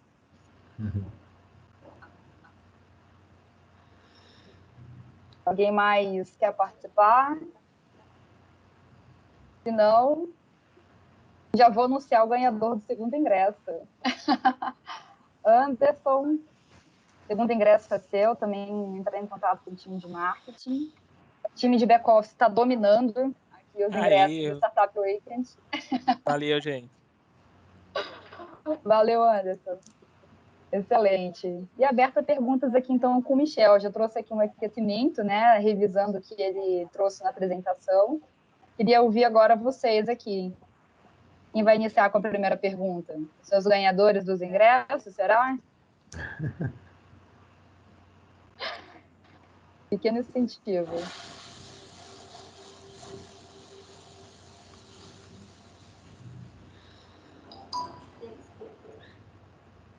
Eu não tenho pergunta, mas queria agradecer pelo conteúdo, tá, Michel? Acho que foi muito produtivo e consciente com tudo que a gente tem aprendido aqui com a Bárbara. Queria agradecer. Obrigado aí, viu? Bacana. Que bom que está sendo útil. Eu tenho uma pergunta para te fazer. Dentro desse projeto do Shopping Vitória, na sua opinião, qual foi o momento mais desafiador da condução como facilitador desse projeto? Em qual das etapas, né, que você vivenciou e por que ele foi um desafio e como você superou esse desafio como facilitador? Eu acho que os momentos mais críticos, vamos dizer assim, é quando você tem que engajar as pessoas para participar. Sobretudo os frequentadores, os clientes, né, nesse caso. Porque, assim, sempre dá um frio na barriga, né? Você imagina, você está lá no shopping, do nada, chega alguém, te aborda, aí é claro que a gente tem todo um preparo, né, de abordagem, mas foi aonde a gente prospectou as pessoas para participarem das sessões de cocriação, das entrevistas. Então, você tem que ter um cuidado muito grande nos detalhes, né, de estar identificado, né, de dar a possibilidade da pessoa checar se aquilo ali não é uma pegadinha, ou enfim, quem é que está ali por trás disso. Ter um script bem definido. Ah, e aí depois tem todo um trabalho porque não é simplesmente abordou a pessoa, eu topo, legal. Aí tem um dia marcado, você tem que acompanhar isso, você tem que disponibilizar recursos para que isso se viabilize com facilidade, do tipo, a gente te pega em casa, ou paga o Uber, ou coisa do tipo. Enfim, vai aonde a pessoa deseja. Então, há sempre uma tensão muito grande em garantir que as pessoas participem. Vocês viram ali pelo vídeo, foram muitas pessoas, né? Se eu não me engano, nós tínhamos ali em torno de 30 pessoas, grupos de 5, e garantir que um encontro como esse funcione de verdade, e ele só vai funcionar se a diversidade de tipos de pessoas que você precisa colocar nessa escuta estejam presentes, é bastante desafiador. Acho que tem esse momento. Agora, tem, não como facilitador, mas um momento crítico no projeto, também, que eu gosto muito de ressaltar, é no começo, quando você está ali pesquisando os dados secundários, ainda aquecendo a galera, porque, sabe, é tipo andar de bicicleta, quando você começa a pedalar, você começa devagarzinho, aí vai pedalando, aí daqui a pouco você ganha velocidade e vai, né? Até entrar no estado de flow mesmo, quando você fica ali 3, 4 horas discutindo o conteúdo e não se dá conta de que passou esse tempo todo. É muito gostoso, inclusive. Mas para chegar nesse ponto, precisa de uma energia muito grande e de uma liderança, não de uma facilitação né, do encontro, mas de uma liderança mesmo, de manter a galera focada, porque é muito fácil você se perder nas pesquisas. E tem uma sensação que o Tim Brown, inclusive, fala num capítulo que é intitulado Uma Matriz Mental. Eu até recomendo a leitura, porque ele faz um overview sobre o que é o pensamento do design, então é bem legal. E ele fala assim, olha, os projetos de design, eles testam a nossa solidez emocional. E, de fato, testam, porque a sensação, olha, eu já fiz sei lá quantos projetos desde 2015 até aqui, vários, mas eu confesso de verdade, assim, para vocês, todo projeto no início dá um baita frio na barriga, porque os desafios são complexos, eles são desafiadores mesmo. E aí sempre cai aquela pergunta assim, gente, mas será que a gente vai conseguir responder essa pergunta? Será que a gente vai conseguir informações que sejam realmente relevantes? Então, assim, o que eu aprendi com o tempo é acredite no processo. As coisas vão aparecer. Se você se abrir, é claro que elas não vão cair do céu, né? Tem um trabalho danado aí. Então, assim, estratégia para pesquisar, o trabalho colaborativo é importante. Para vocês terem uma ideia, a gente trabalha nos nossos projetos com equipes de 3 a 5 pessoas. Então, esse projeto, por exemplo, nós fizemos com 5 pessoas. Então, a gente divide os temas de pesquisa, cada um sai fazendo lá o levantamento de informação, processa, sintetiza, aí reúne, compartilha entre todo mundo. Então, é importante essa construção junto. Então, esse momento também ele é bem, bem crítico. Excelente.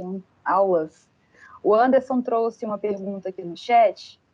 Após a entrega do projeto final e com o shopping usando esse resultado como ponto de partida para suas campanhas, falando em números, qual foi o aumento de lucratividade de frequentadores? Você tem alguma métrica, sensibilidade, né, sobre métricas?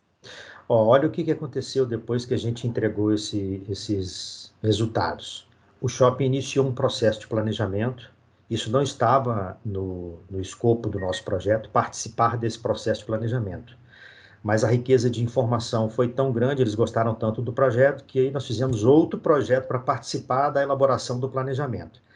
E aí, desenhamos o planejamento deles, com eles, na verdade, e foi muito legal, porque eles já tinham um pré-plano, vamos dizer assim, Nós pegamos as ideias que a gente fez, a curadoria, analisamos novamente uma a uma, considerando aquelas 3 lentes do design. O que é desejável para as pessoas, o que é tecnicamente implementável, o que é viável economicamente. O esforço todo que a gente fez, vocês observaram, foi para entender o que é desejável para as pessoas. Mas será que dá para implementar? Será que é viável implementar? Então tem esse momento também.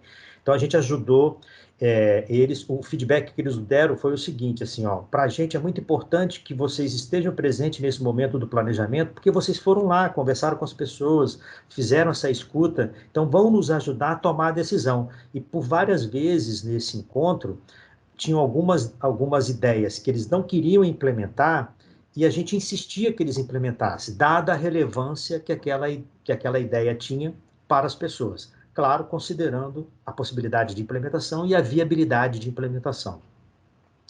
Aí, fizemos o planejamento com eles, super bacana, isso no final de 2019.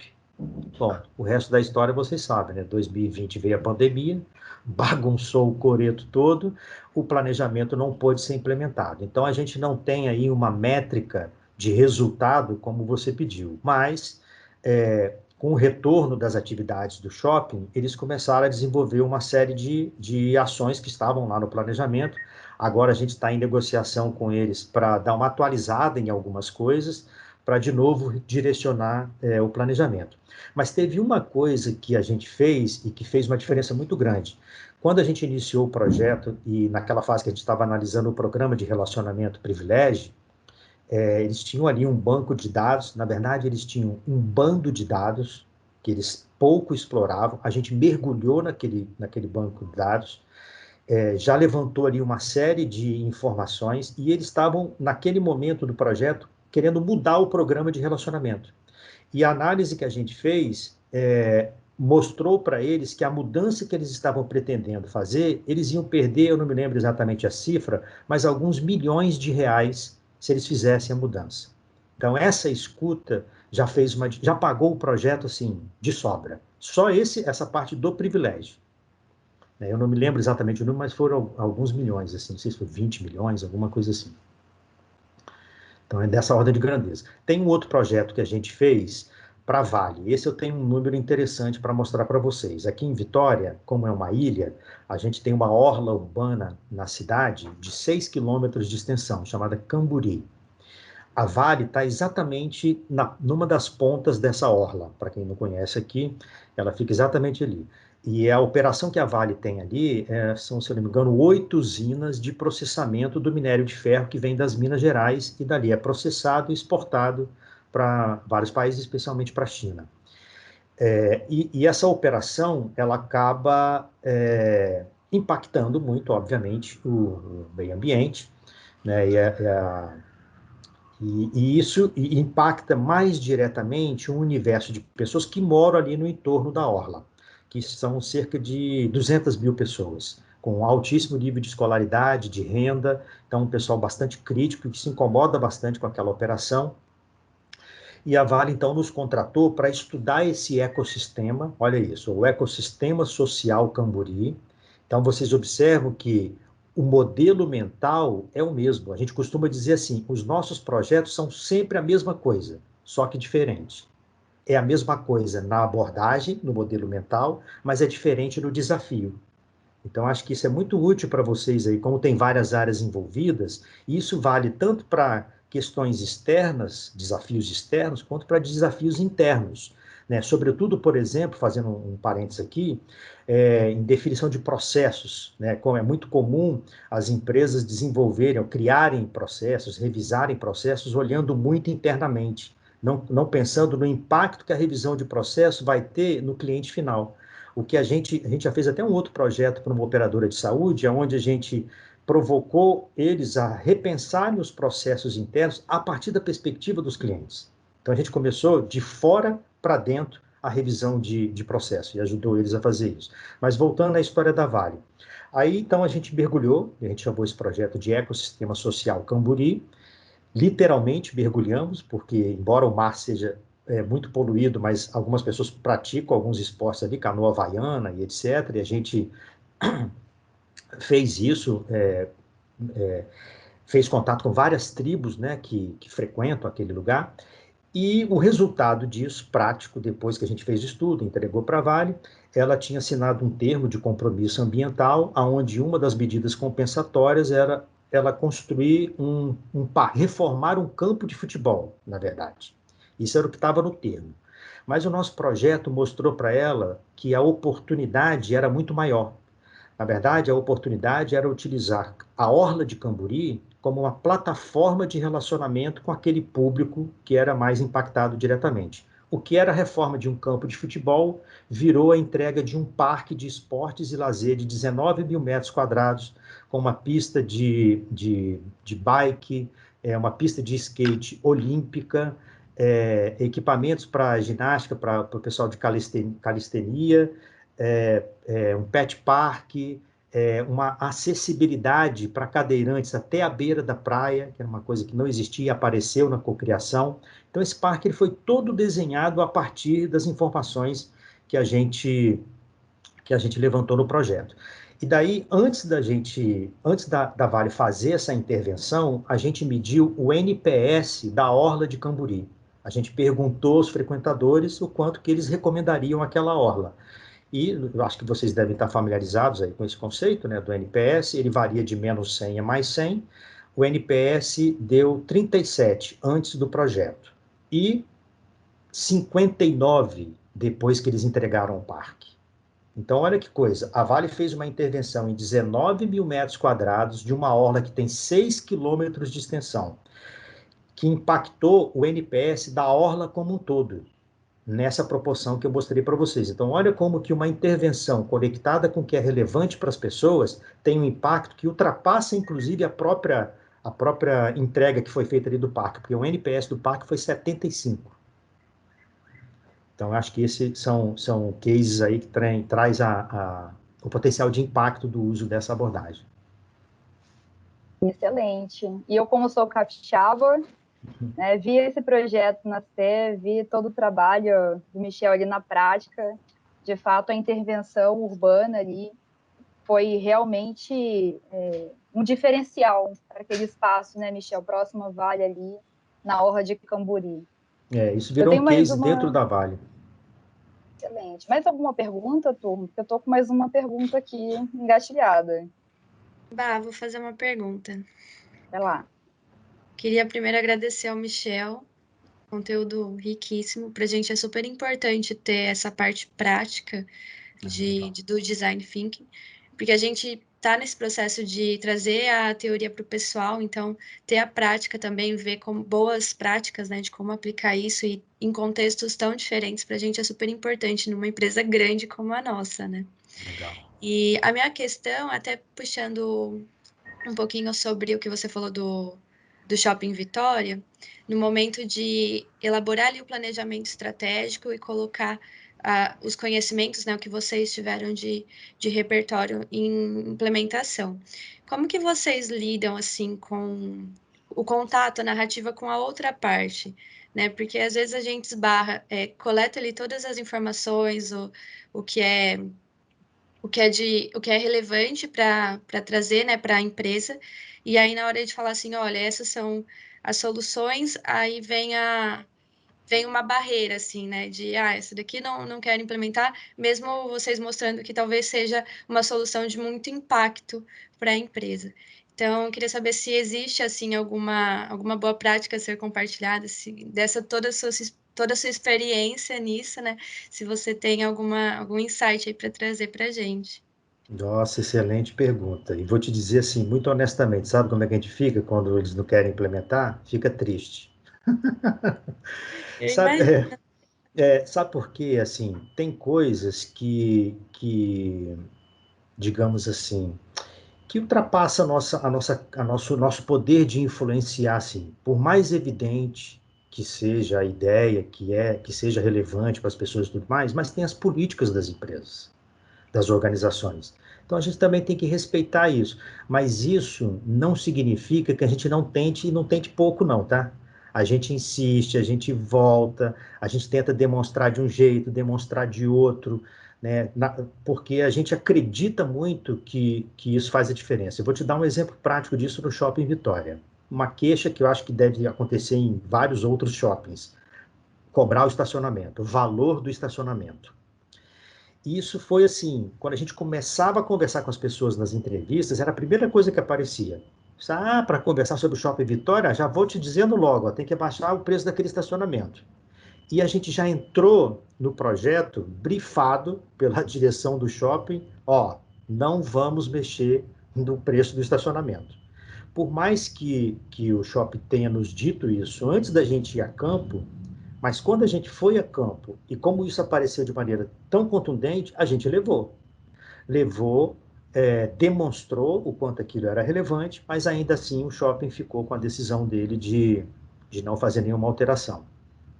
Então, eu acho que tem os limites mesmo da própria política da organização, porque a gente também, embora esses projetos eles tenham um caráter muito estratégico, e a gente lida com o topo da organização, embora envolva outras pessoas, mas a gente não tem acesso a todas as informações, né? Isso acontece também muito, quanto maior a empresa, mais complexo isso é, né? Então, veja o caso da Vale, por exemplo, é uma grande corporação e tal, e por mais que a gente, por exemplo, a gente tem um problema muito sério aqui nesse projeto aí de Camburi, que é a emissão de particulados, isso na linguagem técnica deles. Emissão de particulados significa, para a população, simplesmente pó preto.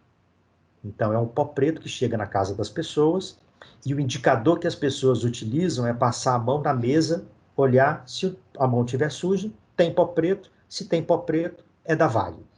Isso está estabelecido no imaginário das pessoas. Mas a gente teve acesso na pesquisa de dados secundários a uma tese de doutorado sobre origens das fontes emissoras de poluentes aqui na região metropolitana. E a construção civil polui, o pneu dos transportes coletivos e dos carros nas vias polui também pó preto e etc, etc. E as pessoas fazem essa associação, cara, pó preto é da Vale e ponto. Embora não seja. Os dados técnicos mostram isso. Mas não é isso que está no imaginário das pessoas. E aí a Vale, na comunicação, usa até hoje o termo poeira. Que ela vai reduzir a poeira. Aí você pergunta, mas o que é poeira para você, para a população? Aí a pessoa fala, poeira é o que vem da natureza. E poeira é igual a pó preto? Não, poeira é uma coisa, pó preto é outra coisa. E pó preto é da Vale. Então, olha que coisa. A Vale insiste em comunicar poeira e as pessoas entendem que é pó preto que ela emite. Por mais que a gente tenha evidenciado isso. Aí isso tem uma série de implicações, inclusive de natureza jurídica. Então, assim, tem coisas que fogem à nossa alçada. Eu, pessoalmente, fico frustrado, né, em algumas dessas situações, porque como a gente faz esse esforço todo de escuta para trazer o que é relevante para as pessoas, a gente consegue identificar isso, que é uma coisa que a organização não está enxergando, mas às vezes você esbarra em outras coisas maiores. Mas não pode desistir de mostrar, né, de verdade, de levar mesmo, porque a gente é meio que porta-voz, né, das pessoas. Obrigada. Excelente. Mais alguém, turma? Temos ainda 5 minutinhos com o Michel.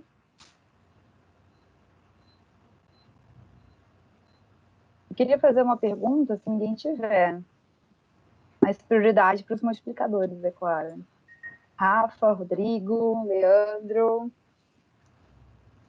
Se alguém tiver, fiquem à vontade. Daisy. Não vou fazer, hein? Pode fazer, aproveitar. Bárbara, tá tranquilo por aqui. Tá bem.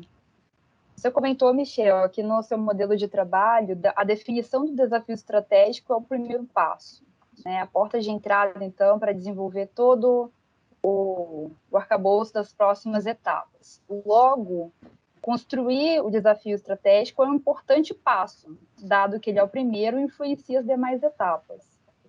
Então, queria que você compartilhasse um pouco da sua experiência sobre essa construção do desafio, né? A gente, durante a fala de capacitação de Design Thinking, nós trouxemos, inclusive, o modelo que você me ensinou. Vou compartilhar aqui, olha, para relembrar a turma, né? Como podemos, gere valor massa. para, e assim, tananã. Inclusive, Legal. trouxe um exemplo aqui, próximo a nós. E aí, queria te ouvir em relação ao impacto da elaboração do desafio e como quem está começando agora a pensar no desafio, né, pode melhor elaborá-lo. Aqui a gente já tem um modelinho, ok, né? Mas, enfim, se você tiver alguma dica adicional para facilitar essa construção, já que ela é tão importante, né? Legal, acho que excelente ponto que você está trazendo, Bárbara, justamente por isso, porque como a gente orienta todo o projeto a partir do desafio, se você formula mal o desafio, você vai ter dificuldade no projeto. Inclusive, a gente procura manter o desafio impresso, pregado na parede o tempo todo, assim, porque é o grande guia. Se você está pesquisando alguma coisa e se perdeu, olha para o desafio e vê se aonde você está pesquisando faz sentido ou não, se vai contribuir ou não para o desafio. Eu vou dizer a você o seguinte: fazer o desafio é um desafio. Formular esse desafio é um desafio. Porque, assim, eu acho que tem uma coisa que eu aprendi com o tempo nesse ponto, que é sempre pensar em a realidade de quem que você está querendo transformar. Mas tomando o cuidado de não colocar, digamos assim, a organização em primeiro lugar. Olha que doido isso, né? Porque, por exemplo, quando o shopping nos procurou, ele não tinha aquele desafio formulado. Ele colocou assim, cara, ó, tem muito tempo que a gente não ouve os clientes, a gente, como é que chama? Os empreendedores do shopping, eles estão um pouco incomodados, achando que a gente está gastando muito com marketing sem necessidade. Então, eu queria que vocês fizessem uma pesquisa aí, assim chega a demanda, tá? Queria que vocês fizessem uma pesquisa aí para entender isso para a gente. Aí, legal. Aí vocês observam que o desafio, ele não está endereçado diretamente a atender a demanda do shopping. Porque senão eu vou olhar para dentro, eu já vou entrar enviesado no meu estudo. O desafio ele tem que ser endereçado à realidade de quem você quer transformar. Então, assim, como é que eu posso ajudar, como é que eu posso marcar a experiência dos frequentadores do shopping? É para isso que eu preciso olhar. Como é que eu posso tornar Camburi melhor para as pessoas? Olha o desafio do projeto da Vale. Como eu posso tornar Camburi melhor para as pessoas? Mas o que isso tem a ver com a Vale? Tudo. Se ela quer utilizar a Orla de Camburi como uma plataforma de relacionamento, se ela entender como tornar Camburi melhor para as pessoas e fazer ações nessa direção, como ela fez com a entrega do Atlântica Park, que foi o parque que eu comentei, ela vai se conectar com as pessoas. Percebe? Então, assim, eu acho que a dica principal é essa. Sempre começar a formulação do desafio pensando em quem você quer impactar, a realidade de quem você quer transformar. Quais áreas estão presentes aqui? Que tipo de projeto vocês estão já ensaiando para eu tentar fazer uma conexão mais direta com a realidade de vocês? Me fala aí. Tem algum projeto já em curso? Tem alguma coisa? Como vocês estão pensando em aplicar aí o design no contexto da Pascoaloto? Não sei se tem, né? Porque aí eu poderia fazer um ensaio aqui de um... Vou convidar o time de back-office, porque ontem mesmo nós conversamos e definimos, inclusive, os multiplicadores, os desafios e as soluções. Então, vou convidar aqui o Anderson, o Tico, o Alê, que já estão direcionados já para desafios reais, de mapeamentos já feitos, tá, Michel, em casa, e agora a turma que já está responsável por capitanear todo esse processo de design thinking. Então já tem desafios definidos já? Temos. Muitos, me fala inclusive. Me fala um, só para eu ter uma noção e tentar trazer, se você puder, né, claro. Tá, peraí, que aí eu tenho que entrar em algumas pastas aqui, mas o desafio aí... Ó, Tem o Vai. desafio da gente trazer uma visão melhorada de relatórios, que é uma das coisas que a gente colocou lá do Power BI. Você Boa. acha que isso dá para colocar? Isso, o desafio, assim, hoje a Sem gente não dúvida. tem uma visão ampla para enxergar a demanda do time. Tipo, eu não consigo ver o que o time vai fazer amanhã se eu não tirar um monte de relatório, cruzar base, essas coisas. Então, esse é um dos nossos desafios que a gente quer trabalhar. perfeito. E o Perfeito. Anderson levantou a mão, eu não sei se ele queria falar alguma coisa. Só para complementar o que o Tico falou, a ideia era o seguinte, a gente poder mensurar, como mensurar a produção do time e com essa mensuração dar um gás maior para o time. Eu creio que sim, que o objetivo é um lucro, é buscar o lucro e o aumento de produção.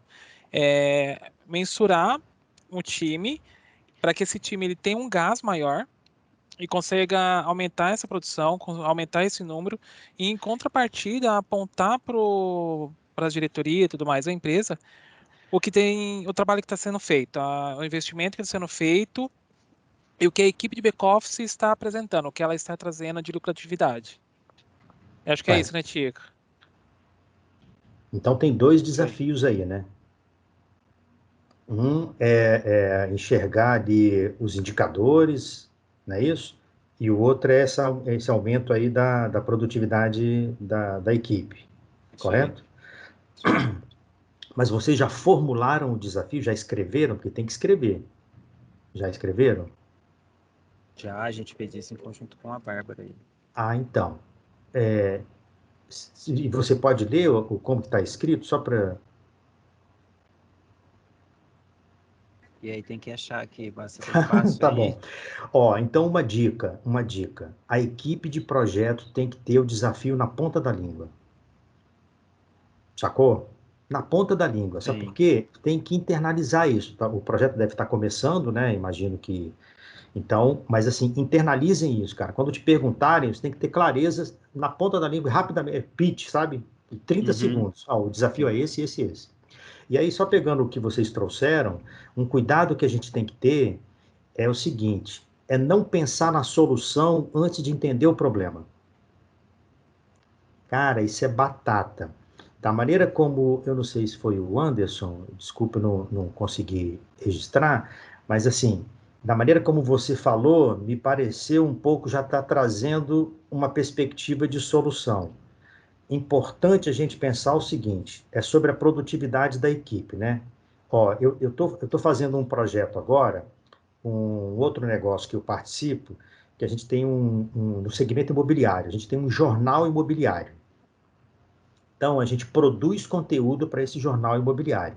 E aí eu coloquei um desafio para a galera, que é o seguinte, como organizar e otimizar a produção de conteúdo para o jornal imobiliário. Como organizar e otimizar a produção de conteúdo do jornal imobiliário. Só que só isso está atendendo os interesses internos da empresa. Como é que a gente pode organizar e otimizar a produção de conteúdo do jornal? E eu sempre complemento com isso, quer dizer, organizar e otimizar a produção, mas com isso, melhorar a satisfação dos nossos leitores e dos nossos anunciantes. Sacou? Eu não posso simplesmente organizar e otimizar a produção de conteúdo sem olhar para o cliente e sem olhar para quem paga a conta, que é o anunciante. Então, no caso de vocês aí, da equipe, né? Vocês estão querendo aumentar a produtividade da equipe para melhorar o resultado lá no final. Beleza, mas cadê o cliente aí no desafio? Porque você pode aumentar a produtividade da equipe e afetar a satisfação do cliente. Não pode? Sim. Pode ter reflexo. Então, por isso, esses elementos têm que estar colocados no desafio, sabe? Quem são os interessados? Tem um interessado clássico aí, que é a empresa. Ela precisa ter resultado com qualquer projeto que vocês vão fazer. Então, ela tem que estar lá no desafio. Igual lá do Shopping Vitória, marcar a experiência dos frequentadores, mas com isso melhorar o resultado do lojista e do empreendedor. Porque não adianta eu fazer um projeto que não melhore o resultado desses caras, senão o sistema não gira. Então tem que ter o interesse da empresa. Beleza, mas atender só o interesse da empresa não adianta, porque eu preciso satisfazer o cliente, que é quem sustenta essa história toda. Então, ok, vamos melhorar a produtividade da galera, mas com isso aumentar também a satisfação e o resultado, a satisfação dos clientes e o resultado do negócio. Pode ser que em algumas situações a relação com o cliente esteja um pouco distante, né? Aparentemente distante. Né? Vou pegar um caso típico que é o financeiro. Mas a área financeira não tem contato nenhum, financeiro das empresas, né? Vocês são uma empresa que atua no mercado financeiro, talvez fique um pouco confuso. Vou pegar o do RH. Do RH, mas o RH não tem contato direto com o cliente, mas ele contrata pessoas que vão atender o cliente. Então, se ele contrata pessoas que vão atender o cliente, o RH tem tudo a ver com o cliente. Porque se ele contrata mal, você vai ter uma pessoa que não vai atender legal o cliente. Então, acho que na formulação do desafio, primeiro, então, tem que estar endereçado a quem você vai impactar. Quando vocês estão fazendo projetos internos assim, fica às vezes difícil de enxergar isso. Porque, olha, eu preciso melhorar a produtividade da equipe. Beleza, mas você vai melhorar a produtividade para quê? Para a gente ganhar mais dinheiro. Tá, mas e como é que isso vai afetar a experiência do cliente, a satisfação do cliente? Como é que ele pode ser impactado por isso? Porque não é só uma coisa de aumentar a produtividade para fazer resultado. O resultado vem de um conjunto de coisas e, dentre elas, na perspectiva do design, o cliente. Então, não sei se eu baguncei ou se eu ajudei aí nessa história. A questão dos dados ali, do Power BI, eu me lembro da experiência que eu tive quando gerenciava a área de inteligência da afiliada Globo aqui no Espírito Santo. Quando eu cheguei na área, a área estava toda desestruturada e tal, enfim, era o meu papel como gestor estruturar, criar produto, criar processo, contratar equipe, etc, etc. Aí, beleza. Qual foi o primeiro movimento que eu fiz? Conversar com os meus clientes internos. Quem eram os meus clientes internos? Meus principais clientes internos? Os executivos dos vários veículos de comunicação do grupo. Jornal, TV, rádio e internet. Aí, beleza. Fui lá conversar com o executivo. Nós tínhamos, na época, uma analista e um estagiário na área. Quando eu cheguei, a equipe era essa. A única analista, ela gastava 80% do tempo dela para produzir um relatório, sem brincadeira, que devia ter umas 200 páginas ou mais. Aí eu olhei aquele relatório e tal, falei assim, nossa, isso dá trabalho mesmo, hein? Caramba. Aí beleza, vamos ver o que o cliente acha disso, nosso cliente interno. Aí fomos conversar com os executivos. Aí eu lembro de um executivo que, conversando com ele, perguntou, mas como é que é o uso desse relatório? Eu vou te mostrar. Atrás da cadeira dele tinha um armário, ele virou, abriu o armário e mostrou aquele monte de relatório empilhado lá. Ou seja, efeito zero. Pensa, eu tinha 2 pessoas na equipe, 80% do tempo de uma delas era para produzir um relatório que ninguém usava. Então, um trabalho como esse, de revisar aí os relatórios, de construir um relatório, né, que as pessoas consigam acessar com mais facilidade, a tempo e a hora para a tomada de decisão, porque assim, não adianta ter o dado e não ter a informação disponível, acessível e acionável para o sujeito tomar a decisão. Precisamos tomar uma decisão, precisamos dessa informação. A gente tem essa informação. Onde é que está? Não, pera aí, vou buscar. Está no relatório X, acabou, passou o time para tomar a decisão. Então, tem que entender o ponto de vista do usuário da informação. Na verdade, quando o design fala de colocar as pessoas no centro das decisões, nós estamos falando de quem vai estar lá na ponta, que vai ser impactado pela decisão, pela mudança que você vai fazer, que é o consumidor, o cliente e tal. Esse cliente pode ser cliente interno, né, como é o caso aí de vocês no uso dessas informações, mas também as pessoas que produzem e entregam essa informação.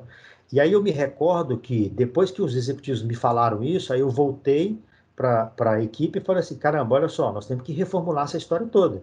Primeira coisa, vamos entender mais profundamente que visões o executivo precisa ter das informações que o ajude a tomar decisão. Esse é um ponto. Segundo, como que a gente vai produzir isso? Porque dentro da empresa existiam várias bases de dados diferentes. Então, tinha um trabalho operacional muito grande de acessar essas bases, trazer esse conteúdo todo. Em geral, a gente traz isso para o Excel, que é um problema, mas, enfim, era o recurso que se tinha.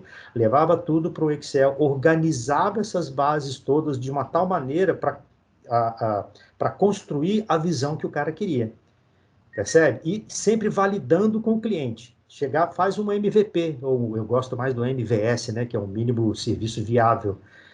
Mas é um MVP, enfim, faz um protótipo, e vai validando com o cliente o tempo todo. É essa a visão? Ah, não, compara esse com esse. Ah, não, coloca essa variação aqui. Ah, não, pega um histórico aqui, ó, e complementa essa informação. Enfim, essa construção colaborativa, ela é fundamental. Chega um ponto que você chegou no produto, aí é só rodar e aí criar a rotina de atualização e entrega do serviço.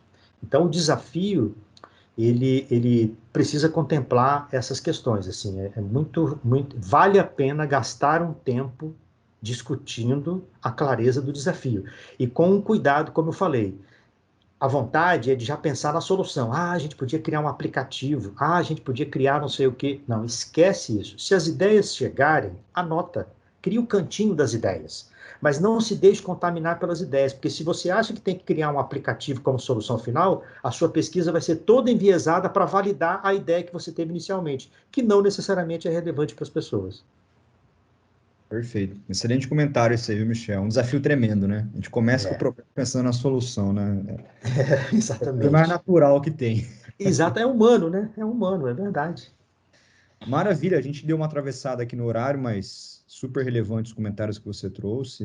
E te agradecer mais uma vez, a gente se coloca à disposição aqui no Labs também, tá? Alguma necessidade, alguma oportunidade que a gente possa contribuir com a sua jornada da ecossocial, enfim, com seus desafios aí, conta aqui com a equipe, conosco. Bacana. E agradecer a todo mundo que também participou hoje dessa aceleração de conhecimento, né, desse bench, e a gente vai deixar disponível para vocês depois aí a gravação. Depois a gente entra em contato com você aí, Tico e Anderson, para a gente falar do Startup Weekend, tá bom? Michel, te agradecer mais uma vez, obrigado. Fantástico você colaborar com esse conhecimento aqui para nós. Foi um dia de muita riqueza aí e vai ajudar demais a turma aqui nos próximos passos, viu? Valeu mesmo. Bacana. Fico feliz e coloco aí a Ecossocial à disposição de vocês. Obrigado. Pessoal, obrigado, viu? A gente vai se falando. Uma boa semana para todos vocês aí, um bom final de semana. Um abraço. Valeu. Até mais. Tchau. Tchau, tchau. Tchau, tchau. Obrigada. Obrigado, gente. Tchau, tchau.